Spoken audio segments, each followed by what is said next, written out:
Salut à tous, j'espère que vous allez bien. Alors, suite à mes différentes vidéos, il y a des réactions sympathiques et il y a aussi évidemment des réactions très vives et très insultantes. Et c'est quand même fou que quand je parle d'un site internet qui existe, on me dit toujours que je suis une complotiste, une platiste, une anti-vax, une complot-plo. C'est quand même hallucinant, mais voilà. Alors, je refais cette petite démonstration de ce site internet pour ceux qui n'avaient pas vu ma première vidéo il y a quelques mois. Donc, je tourne l'écran. Donc, voilà. Donc, je suis sur le site de WetherTech, WetherTech-service avec s.com, n'est-ce pas? Donc, lancement de la technologie d'eau douce, nouvelle génération. Et là, on a vitrine, exemple de réussite de l'amélioration des précipitations grâce à la technologie WetherTech. Donc, je clique dessus. Et là, on a le succès mondial de récolte de l'humidité atmosphérique. On a une carte géographique. Et je clique sur la Suisse. Et là, nous avons les réussites de ce projet, n'est-ce pas? Donc, la première présentation des candidatures pour le gouvernement suisse a eu lieu en Suisse même. Les précipitations dans le nord de la Suisse ont été évidentes et ont prouvé que la technologie permettait d'obtenir des précipitations supplémentaires en Europe centrale. Sur le pourtour sud des Alpes suisses, l'augmentation des chutes de neige visait une solution pour atténuer la situation de sécheresse pendant les étés dans cette région et enfin pour prévenir les incendies de forêt qui menaçaient la population et des touristes de cette région plus prisée.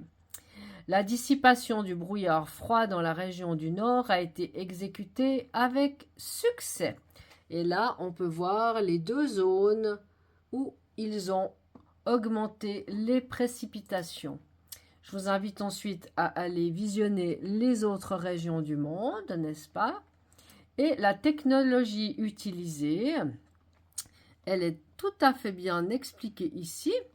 Alors, le potentiel le plus élevé en eau douce, WetherTech, ensemencement des nuages, dessalement, n'est-ce pas? Et vous avez toute l'explication de leur pratique. Amélioration des précipitations, description, amélioration des précipitations en imitant la nature, développer des cellules de pluie pour intensifier les précipitations, impact, augmenter l'eau douce disponible, irriguer les terres agricoles, réduire les incendies, soutenir la reforestation, atténuer les migrations dues aux sécheresses, amélioration des chutes de neige, même processus que l'amélioration des pluies avec de la neige comme précipitation, utilisé à des températures inférieures au point de congélation.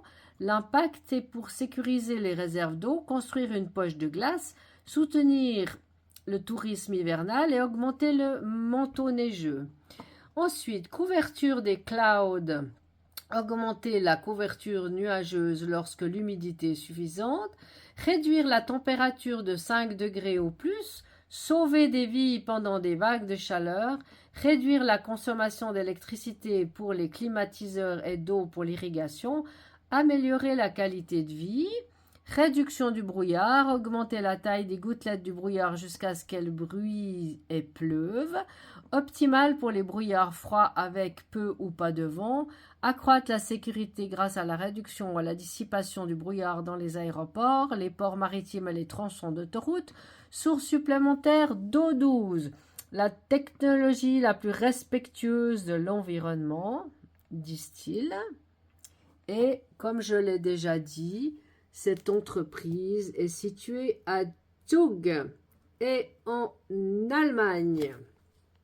Pour la petite histoire, j'ai une amie qui est allée donc sur place à Zug. Leur boîte aux lettres existe bel et bien. Et puis moi, je me dis que même si c'est naturel leur action, ça déclenche des précipitations donc non naturelles. Parce que ces précipitations, si elles sont déclenchées par l'être humain, ce n'est pas naturel. C'est déclenché. Mais apparemment, c'est complotiste de dire ça. Donc voilà. Je vous invite aussi à aller voir leur vidéo de présentation, hein, puisqu'on voit clairement Bill Gates, évidemment, toujours dans la combine. Donc là, leur dessin d'explication. Donc, n'hésitez pas à aller visiter leur site www, alors non, pardon, https://werthertec-service avec s.com et vous trouverez leur site internet. Si je vais dans domicile, vous avez toutes les explications ici. 33% de pluie en plus, 30% de production agricole en plus. Les barrages sont remplis pour la première fois depuis 40 ans. Briser, inverser les 30 années de précipitation. Alors c'est clair que pour certains pays, comme ici, ils montrent avant, après, c'est bénéfique, certainement. Là, vous avez la vidéo d'entreprise. Mais les conséquences de leurs agissements, est-ce qu'on les connaît? Est-ce qu'eux-mêmes les connaissent? Parce qu'avec tout ce qui se passe en Suisse, si ils utilisent ces moyens pour augmenter les précipitations, on peut quand même se poser des questions. Donc, de là à dire que c'est complotiste alors que le site est clairement existant avec une boîte aux lettres existante à Zug, où est le complotisme dans tout ça? Est-ce que c'est moi qui suis complotiste, qui découvre quelque chose qui existe, ou ce sont les gens qui disent que moi je suis complotiste? Cherchez l'erreur. Allez, à vos recherches les amis, salut!